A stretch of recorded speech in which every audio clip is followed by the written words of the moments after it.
आज की जो कहानी मैं आप लोग को सुनाने और बताने जा रहा हूँ, यहाँ पे जो काम पुलिस को करना चाहिए, जिस मुजरिम को पुलिस को पकड़ना चाहिए, जिस सीरियल किलर को पुलिस को पकड़ना चाहिए, वो पुलिस नहीं पकड़ती है, पुलिस सोती रहती है।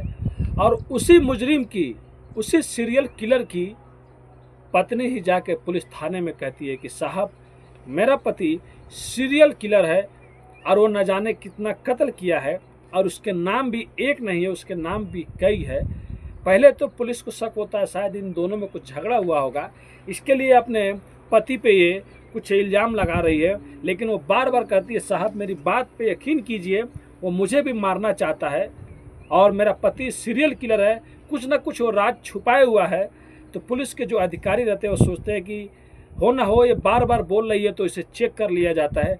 बाद में कोई अनहोनी हो गई तो फिर बाद में पुलिस की बदनामी होगी। तो पुलिस कहती है चलो ठीक है बताओ, लेकिन उसके बाद वो जो चीज़ बताती है तो पुलिस भी सुन के दंग रह जाती है कि जो काम पुलिस आज तक नहीं कर पाई वह एक पत्नी कैसे कर देती है, वो भी अपने पति के खिलाफ जो सीरियल किलर रहता है। तो चलिए इस कहानी के माध्यम से उस सीरियल किलर की कहानी आप लोग को सुनाएंगे, जो एक या दो नहीं कुल 4 कत्ल करता है और 8-9 साल पुलिस के आंखों में धूल झोंकते रहता है। तो नमस्ते, आदाब, सत श्री अकाल। आज की जो सच्ची घटना मैं आप लोग को सुनाने और बताने जा रहा हूँ, एक घटना शुरू होता है मध्य प्रदेश के ग्वालियर से। बात है 14 मार्च 2022 की, जब एक अनामिका मेहरा नाम की एक लड़की होती है, लेडी होती है, जिनका उम्र 35 साल होता है। वो झांसी रोड थाना पहुंचती है और वहां पर जाने के बाद तड़पती हुई, मतलब ऐसे लग रहा था कि उन्हें बहुत कोई मारने की कोशिश किया, पसीने से लथपथ हुई रहती है। जाके कहती है, इंस्पेक्टर साहब आप लोग मेरा कंप्लेन लिख लो और मेरे से पति से मेरे को बचा लो। पुलिस कहती है हुआ है तो क्या हुआ पहले ये बताइए। वो कहती है कि मेरा पति जो है मुझे किडनैप करना चाहता था और मुझे मारना चाहता था, लेकिन मैं कैसे भी वहाँ से बचा के यहाँ पे भाग के आई हूँ। अब पुलिस कहती है तुम्हारा पति तुमको क्यों मारेगा, तुम शायद उस पर इल्ज़ाम लगा रही हो। फिर वो कहती है नहीं साहब मैं सच बोल रही हूँ और आप लोग उसको गिरफ्तार कीजिए, उसको पकड़िए। लेकिन पुलिस कहती है अरे ये सब होता रहता है। फिर वो बाद में कहती है देखिए साहब एक और बात है जो मैं आप लोग को बताने जा रही हूँ। आज से कुछ महीना पहले ही जब मैं अपने पति की अलमारी चेक कर रही थी, घर में थोड़ा बहुत पोछा ओछा लगा रही थी, साफ़ सुथरा कर रही थी घर को, तो मैं देखी कि मेरा पति का अलमारी में से उसके अलग अलग दस्तावेज निकले, कोई पैसे का, कोई किसी और चीज़ का, और मेरा पति का नाम राजेंद्र मेहरा है। लेकिन मुझे नहीं लगता है कि उसका नाम राजेंद्र मेहरा है, जिसकी उम्र 36 साल रहता है। और मैंने एक उसमें पेपर भी देखा था जिसमें 36 लाख धोखाधड़ी का मामला था जो इस पर चल रहा था। और हो ना हो ये कोई ना कोई गलत काम जरूर करता है और गलत काम इसने किया है, लेकिन मेरे को आज तक इसने कुछ बताया नहीं है। पुलिस कहती है देखो तुम अपने पति पे इल्ज़ाम लगा रही हो, तुम चले जाओ, हम लोग उसको बुला के समझा देंगे। लेकिन ये सब इल्ज़ाम पति पे नहीं लगाते हैं, झूठ झूठ बार बार कहती है। तब पुलिस कहती है ठीक है चलो कहानी अपनी तुम बताओ। वो कहती है साहब 2014 में मैं दिल्ली जा रही थी, जिस ट्रेन में बैठकर, उसी ट्रेन में राजेंद्र भी उस ट्रेन में बैठ के जा रहा था। और जाने के टाइम ही हम दोनों में मुलाकात हो गई, और मुलाकात होने के बाद बात होने लगी। तब वो मेरे से पूछा कि तुम कहाँ पे जा रही हो, तो मैं बोली कि मैं दिल्ली जा रही हूँ, मैं जॉब करने जा रही हूँ, मैं अच्छी खासी पढ़ी लिखी हूँ। राजेंद्र भी दिखने में थोड़ा अच्छा था, वो कहता है कि तुम बोलो तो मैं तुम्हारी जॉब लगवा दूंगा।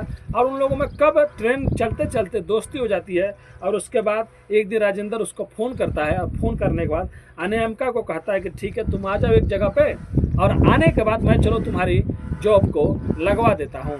अब जो वादा उसने किया रहता है वो वादा वो पूरा करता है और अनामिका मेहरा को दिल्ली में ही एक अच्छी सी जॉब दिलवा देता है। अब अनामिका भी उससे इम्प्रेस हो जाती है, और इम्प्रेस होने के बाद उससे दोस्ती और बढ़ जाती है, और इन दोनों में कब प्यार हो जाता है किसी को मालूम ही नहीं चलता है। बाद में राजेंद्र और अनामिका बोलते हैं कि शादी कर लेते हैं। और जो अनामिका रहती है वो ग्वालियर के बड़े एक ट्रांसपोर्टर की लड़की रहती है, जिनके घर पे पैसे की कोई प्रॉब्लम नहीं रहती है। अब घर वालों भी मान जाते हैं, और अनामिका जो पढ़ी लिखी सुलझी हुई लड़की रहती है वो भी शादी 2014 में ही कर लेती है और राजेंद्र के साथ में रहने लगती है। बाद में वो राजेंद्र इधर ही ग्वालियर आके शिफ्ट हो जाता है, और शिफ्ट होने के बाद वो लोग रहने लगते हैं। लेकिन लगभग कई साल और बीत जाते हैं, फिर इन लोग का एक बेटी होती है और बेटी के साथ में लोग रहते हैं। लेकिन एक दिन ऐसा आता है कि बार बार जो राजेंद्र आता है अपने दोस्तों के साथ में जाता था, रात में आता था, शराब पीता था और अनामिका को मारता पीटता था। अनामिका कुछ समझ में नहीं आता है और एक दिन अनामिका से इतना ज़्यादा झगड़ा कर लेता है कि अनामिका डर जाती है और अपने पापा को फ़ोन करती है और कहती है, देखो पापा, मुझे डर लग रहा है, ये मुझे मार देगा या मेरे साथ में कुछ कर देगा, मैं यहाँ से नहीं होता है तो मैं आपके घर पे चली जाती हूँ। वो बोलते हैं ठीक है तुम आ जाओ। उसी दिन वह अनामिका को किडनैप करने वाला भी रहता है कि ले जाके कैसे भी अनामिका को वहाँ पे वो मार देगा या कुछ करेगा। अब उसके पापा ही कहते हैं कि देखो बेटी, अगर कोई कुछ कर सकता है तो पुलिस करेगी और पुलिस उसको गिरफ्तार करेगी, फिर उससे पूछताछ करेगी। और अपने पापा को भी वो सारी बात बताती है कि मैंने उसके बैग से ये चीज़ देखा है। उसी दिन 14 मार्च 2014 में उसी दिन 14 मार्च 2022 को वो झांसी रोड थाना पहुंचती है और जाकर पुलिस को सब बात बताती है। अब पुलिस उसकी जो 36 लाख का धोखाधड़ी वाला जो अनामिका ने बताया रहता है और भी जो कागज़ निकला रहता है, वो कहती है कि साहब उसमें एक जगह में राजेंद्र कुछ और लिखा है, प्रसाद लिखा है, एक जगह राजेंद्र मेहरा मेरे को बताता है और एक जगह राजेंद्र कमारिया लिखा है। उसका नाम अलग अलग है और उसका असलियत क्या है कोई नहीं जानता है।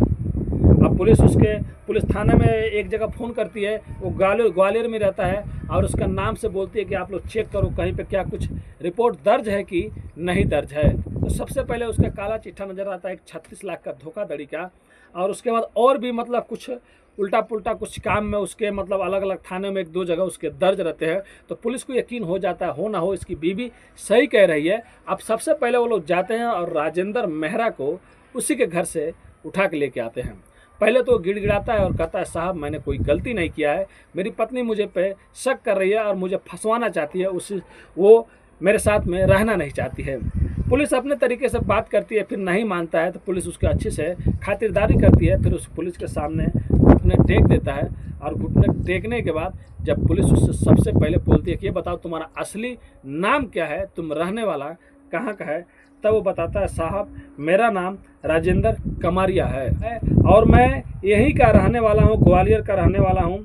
और मैं सबसे पहला जो मर्डर किया था, जो मतलब कांड किया था, एक मेरा दोस्त था जिसका नाम मनोज था। मैं मनोज के घर अक्सर आया जाया करता था और मनोज की जो बीवी थी उसका नाम गीता था और मेरे से उम्र में भी वो लगभग कुछ साल बड़ी थी और मनोज के 3 बेटे थे। मैं उसके घर आते जाते में ही गीता से बात करने लगा, उससे प्यार करने लगा और मैं गीता को बोला कि देखो तुम मुझसे शादी कर लो, मैं तुम्हें बहुत खुश रखूँगा।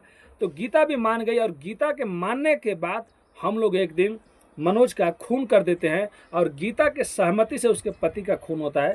फिर ला के राजेश कमारिया और गीता अपने ही पति का लाश दोस्त मनोज का ला के एक नदी में फेंक देते हैं। अब नदी में फेंकने के बाद घर वालों को भी कुछ मालूम नहीं रहता है और वो लोग जानते हैं कि मनोज का अच्छा दोस्त राजेश है, तो लोग इस पर शक भी नहीं करते हैं। और बाद में खुलेआम गीता से मिलने लगता है और मिलने जुलने के बाद एक दिन गीता से कहता है चलो हम लोग शादी कर लेंगे। तो घर वाले भी कुछ नहीं बोलते हैं क्योंकि उनका बेटा उनका भाई नहीं रहता है। अब उसके बाद राजेश कमारिया गीता से शादी कर लेता है और शादी करने के बाद उसके बाद में उत्तर प्रदेश में आके एक जगह में रहने लगता है और वहाँ पर आकर लगभग और 1-2 साल रहता है। ये जो मर्डर करता है सबसे पहले ये 2011 में करता है, 31 दिसंबर को मनोज का ये कत्ल करता है और उसके बाद इन लोग को शादी उदी करके ये उत्तर प्रदेश में आ जाता है। और 2013 में ये फिराक में रहता है कि कब गीता से मतलब इसको पीछा छुड़ाना है। गीता को भी लगने लगता है कि जो इसका पति है जिससे वो शादी की है अपने पति को मारकर, वो इसके पास धन दौलत से ही शादी किया है क्योंकि गीता के पास और मनोज के पास ज़्यादा पैसे थे। अब 2013 में एक दिन ऐसा आता है कि ये गीता का भी कत्ल कर देता है और उसके जो 2 बच्चे देखते हैं दोनों बच्चों का भी ये कत्ल कर देता है। और कत्ल करने के बाद 2013 में वो वहाँ से फरार हो जाता है। यानी कि ये 3 कत्ल अभी करता है और 1 कत्ल ये पहले किया था, कुल मिला के 4 कत्ल कर देता है और पुलिस को कोई भी भनक नहीं मिलता कि कौन कत्ल कर रहा है, कौन कत्ल करके कहाँ जा रहा है। उसके बाद 2013 में वहाँ से फिर से वो सब ज़मीन वमीन जितनी भी चीज़ रहता है बेच देता है और बेचने के बाद 2014 में ही जा रहा होता है, तभी गीता से इसकी मुलाकात होती है और गीता को भी अपनी प्रेम के जाल में फंसा लेता है और गीता से 2014 में ही शादी कर लेता है। 2014 में ही उस लड़की से ये अनामिका से भेंट करता है ट्रेन में दिल्ली जाने के टाइम में। फिर अनामिका से भी ये शादी कर लेता है और उसके साल में रहने लगता है। लेकिन बाद में ये भी सोचता है कि मैं अनामिका को भी अपने रास्ते से हटा दूंगा और मैं फिर इसके बाद तीसरी, चौथी, पाँचवीं शादी करूंगा और अपनी ज़िंदगी अच्छे से जीऊँगा। लेकिन जब उसको किडनैप कर रहा होता है कार में बैठाने का अपने दोस्तों के साथ में, तो अनामिका वहाँ से भाग जाती है और अपने पापा के घर जाती है। और पापा के घर जाने के बाद जब उसका पापा कहता है कि चलो पुलिस स्टेशन चलते हैं, तो झांसी रोड थाना में जाकर वहाँ के इंस्पेक्टर को सारी बात बताती है।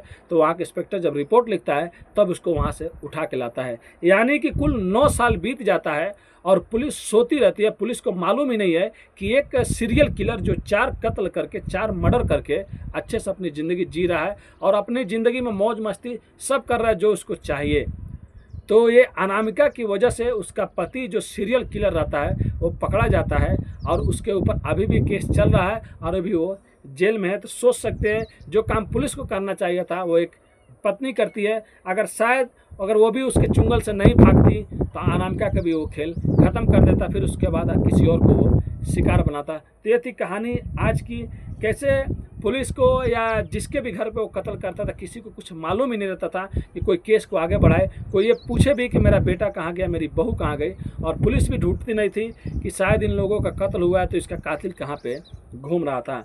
तो अनामिका की वजह से आगे भी बहुत से कत्ल होंगे या होने वाले थे, तो उसकी वजह से रुक जाता है। और उसके बाद ये जो राजेश कमारिया है अभी है जेल में है। तो ये कहानी सुनाने का उद्देश्य किसी का भी दिल दुखाना नहीं है, बस आप लोग को जागरूक करना है, आप लोग को सचेत करना अपनी कहानियों के माध्यम से। ज़िंदगी में कभी भी किसी पे बहुत जल्दी विश्वास नहीं करें, क्योंकि लोग आजकल ऐसे हैं ना कि सालों साल साथ में रहने के बाद और धोखा दे देते हैं। तो बस जहाँ भी रहें सेफ रहें, स्वस्थ रहें और अपनी फैमिली का ख्याल रखें। मिलते हैं नेक्स्ट वीडियो में फिर से कुछ अच्छी कहानियों के साथ। अभी के लिए अलविदा लेते हैं। धन्यवाद।